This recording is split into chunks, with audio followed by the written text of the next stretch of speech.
मैं इस आदमी के सुहागन होने से इनकार करती हूँ, माँ। ये 3 में से एक भाग है। रात के 12 बज रहे थे।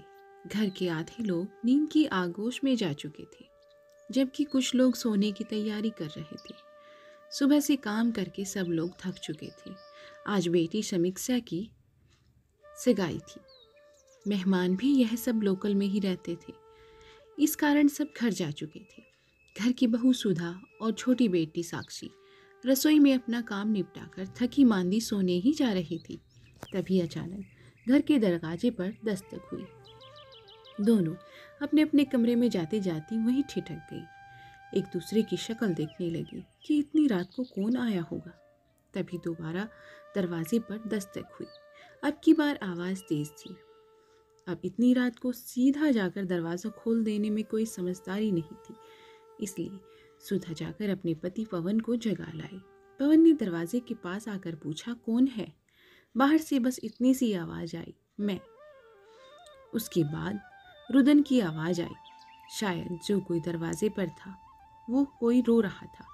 आवाज़ में भी अजीब सी लड़खड़ाहट थी, इसलिए यह समझ में नहीं आया कि कोई जान पहचान वाला है या अजनबी।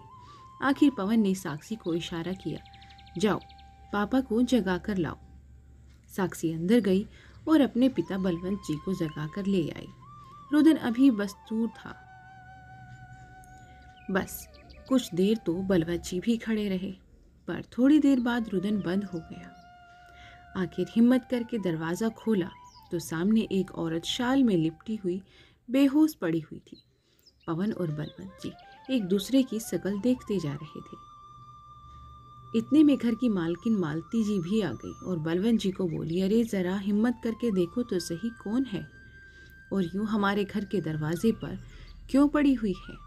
पता नहीं कौन है जो आज इतनी शुभ घड़ी में अपशगुन फैलाने हमारे घर पर आ गया है।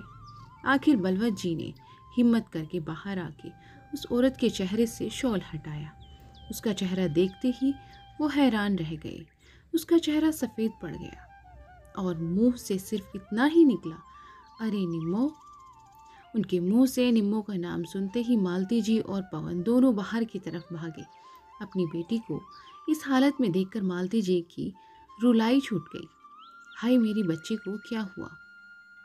इतनी रात गए यह यहाँ पर, और चेहरे पर चोट के निशान कैसे? तब तक पवन ने भी इधर उधर देखते हुए कहा, माँ थोड़ी हिम्मत रखो। क्या घर के बाहर खड़े होकर तमाशा कर रही हो? पहले निम्मा को अंदर तो लेकर आओ। अगर किसी ने देख लिया तो बिना बात की बात का बतंगड़ बन जाएगा।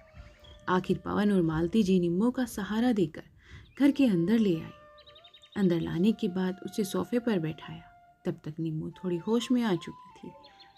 अपने माता पिता और परिवार को देखकर वह रोने लगी। मैं उस घर में नहीं जाऊंगी। मैं उस घर को छोड़कर आ गई हूँ माँ। अब मैं उस घर में कभी भूल कर भी नहीं जाऊंगी। वो लोग मुझे मार डालेंगे। मुझे वो लोग जान से मार डालेंगे। वो पति नहीं है, शैतान है। वो मुझे जान से मार डालेगा। अपनी माँ से लिपटे हुए वह जोर जोर से रो रही थी। बलवंत जी कुछ कहने को हुए तो मालती जी ने उन्हें चुप रहने का इशारा कर दिया। थोड़ी देर तक मालती जी उसे चुप करती रही। जब निम्मो चुप हो गई तब मालती जी ने पूछा, बेटा क्या बात है? आज जमाई जी ने तुझे क्यों मारा? थोड़ी देर पहले जब तू यहाँ से गई थी तब तो खुशी खुशी गई थी, फिर अब क्या हो गया?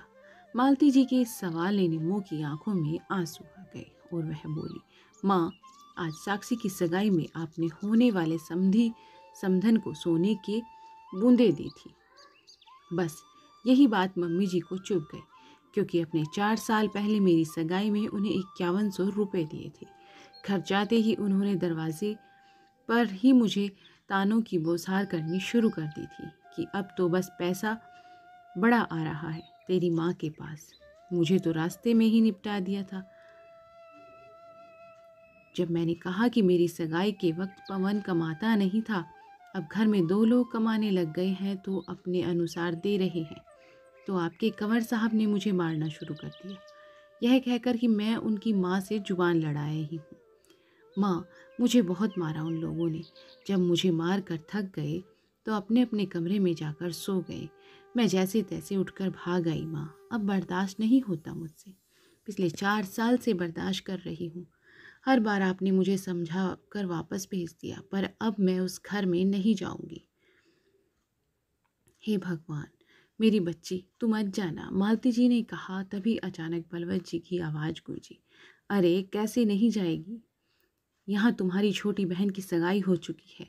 कुछ दिनों बाद उसकी शादी है। हमारी क्या इज्जत रह जाएगी? हमें तुम्हारी शादी करनी थी, वो हमने कर दी। अब तुम्हारा ससुराल ही तुम्हारा घर है और तुम हो कि लड़ झगड़ कर अपना घर छोड़कर आ गई। अब क्या बैठकर मैं उन लोगों को मुंह दिखाऊंगा? घर के मामले ही सुलझाता रहूंगा। निम्मो की बात सुनकर बलवंत जी को चिल्लाते हुए बोले। अपने पापा की आवाज़ सुनकर निम्मो और घबरा गई। इधर मालती जी उसे चुप कराने की कोशिश कर रही थी, पर बलवंत जी और भड़कते हुए बोले, समझा लो अपनी लाडली को। अब ये ससुराल की हो चुकी है, इसे ससुराल तो जाना ही पड़ेगा।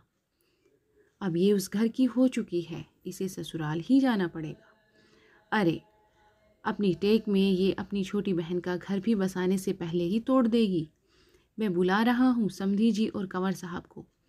यह कल चुपचाप यहाँ से जाएगी। तुम्हें जितना लाड लड़ाना है रात भर लड़ा लो, समझी तुम? कहकर बलवंत जी गुस्से में अपने कमरे में चले गए। क्या बलवंत जी ने लड़ झगड़ कर निम्मो को अपने ससुराल वापस भेज दिया? क्या निम्मो वापस अपने ससुराल चली गई? आगे निम्मो के ससुराल वालों ने क्या किया, जानने के लिए आप अगला भाग जरूर पढ़िएगा। और तब तक के लिए धन्यवाद। और अगर आप हमारे चैनल पर नए हैं तो प्लीज़ हमारे चैनल को सब्सक्राइब कीजिए और नेक्स्ट भाग ज़रूर पढ़िएगा।